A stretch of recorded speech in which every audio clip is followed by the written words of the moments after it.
For all your t-shirt needs, check out TeePublic's Killer Selection. Follow the link in the description.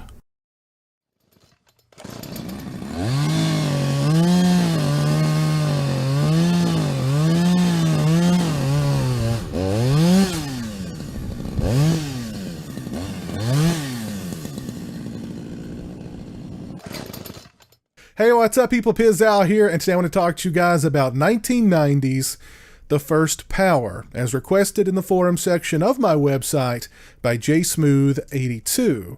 And The First Power was one of those movies that seemed to be constantly playing on late-night cable television when I was growing up. And I always tried to catch it because The First Power is much like movies like Cobra or Hero and the Terror or 10 to Midnight, in which they took the cop movie action genre and the horror genre, threw them both into a blender, and hit puree. So you have those great cop movie, action movie moments, and you have some really nice horror moments in there as well. And in The First Power, we have Lou Diamond Phillips as an LA cop hot on the trail of a sadistic serial killer played by Jeff Kober, who, the perennial bad guy. Jeff Kober, I don't think I've ever seen him play anything other than a bad guy. He just has the perfect look. I'm sure he's the nicest guy in the world, but he is a pretty creepy bad guy in movies. And he is a satanic, ritualistic serial killer. He's killed a bunch of people, carved pentagrams in their bodies, and all of Los Angeles is just in a satanic panic. Well, finally, LDP tracks him down and brings him to justice. He's given the death penalty. Unfortunately, he decides not to stay dead because Satan has granted him the first power. And if you've not read your Bibles lately, and if you haven't, shame on you, the first power is the power of resurrection. And The First Power is a movie that I very seldom hear anybody talking about, which is a real shame because this is a fun movie. This is just a fun movie. Flawed, but a lot of fun to watch. Now, of course, you have the great Lou Diamond Phillips playing he's very much the 80s hardcore detective. Even though this film came out in 1990, he's very much the 80s archetypal hardcore cop. He's got the mullet, he's got the 9mm Beretta, he's wearing the long black duster, he's got cowboy boots on. He's Lou Diamond Phillips, and I'm a Lou Diamond Phillips fan. There's something about him, I'm not sure what it is, but even when he's playing complete and utter scumbags in movies, I find him likable. I love him in the movie The Big Hit with Mark Wahlberg, and he is a complete scumbag in that movie, but I love the character. I think it's a brilliant performance from Lou Diamond Phillips in The Big Hit. Jeff Kober, like I said, he's the quintessential bad guy. He's been pretty much a bad guy in every movie or TV series that I've seen him in. He's such a great bad guy that he played two different bad guy characters on this series, Buffy the Vampire Slayer. He played a serial killer who got turned into a vampire, and then in later seasons he played like a warlock type character. But he's just got that kind of feel about him. Like I said, I'm sure he's a really, really nice guy, but he can definitely play creepy very, very well. And he certainly plays creepy very well here in The First Power. He is, of course, a psychotic, satanic serial killer. He wears this really odd mask in the film too. There's some really, really great sequences in this film involving him.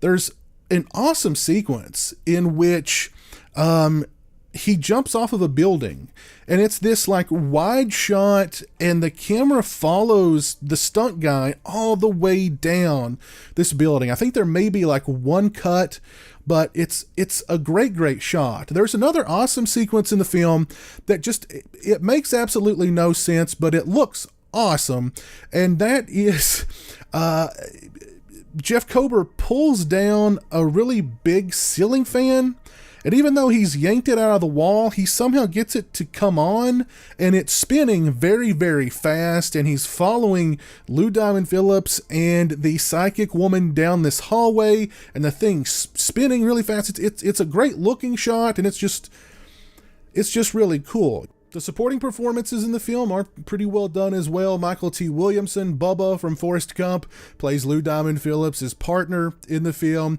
and the actress who plays the psychic, I can't recall her name off the top of my head. I'll put a little caption here. Her performance seemed kind of, I don't know, maybe a little flat to me. I always, even as a kid growing up, it always seemed like she was looking, when she'd be in a scene with Lou Diamond Phillips exchanging dialogue, it's like she was always looking at his mouth and not like in his eyes. If you go back and rewatch The First Power, whenever they're in a shot together and they're exchanging dialogue, she's always like looking at his lips or at his chin and not at his eyes. That's, I don't know, I've always found that odd. Even as a kid, I remember thinking, she's looking at his chin or his mouth. Why isn't she looking him in the eyes when they're talking? I don't know, just an odd little thing I've noticed in this movie. The performances are pretty good all around. The movie looks great from a technical point of view. It's really well made. My only qualms with The First Power is there are some pacing issues. There's some moments in the film that just kind of feel a little laggy. So I think the script needed to be tightened a little bit. The editing maybe needed to be tightened a little bit. But other than that, I've always had a fun time watching The First Power. Like I said, it's that combination of cop movie, action movie with a horror movie. And it works here in The First Power. There's a lot of really cool moments in this film. There's a really nice instance in which Jeff Kober's character possesses this homeless lady, and she's like floating outside of Lou Diamond Phillips's apartment's window, and it's very like it reminds me of like Salem's Lot a little bit. Just some really nice moments in this film. It's a really fun action cop horror movie, and if you haven't seen it, I definitely recommend it. I know it got a Blu-ray release not long ago. I've not seen that Blu-ray. I have the old DVD release of the film. I'm not sure if the Blu-ray sports any extras or if it's a improved picture quality, sound quality, etc. If any of you out there own that Blu-ray, please let me know down in the comments section below. But if you haven't seen The First Power, definitely seek it out. I know you can get the DVD online pretty cheap. You can probably pick up the Blu-ray relatively cheaply too. But yeah, I recommend it. It's a really fun movie. And big thanks to J Smooth 82 for giving me the opportunity to revisit The First Power, because it had been a lot of years since I last saw this film. And it reminded me of why I liked it so much growing up. So yeah, really fun to revisit The First Power. If you have a movie that you'd like to see and hear me review, head over to my website, pizzal.com, and post it in the forum section. If you've seen The First Power, please let me know your thoughts on it down in the comments section below. If you're not following me on social media, those links are in the description. They're also right around here. As always, thanks so much for watching. I really appreciate it. Take care, and until next time, peace. Join the $1 a month club and help support my channel on Patreon. Thank you to my current patrons: Kevin Smythe, Orc145626, Derek Jana, Richard Mead, Jeremiah Lambert, Craig Farrand, Farron Sutton, B-Movie Mike, Robert Sobel, Turi Delamore, Johnny Yeager, and Joseph Charlesworth.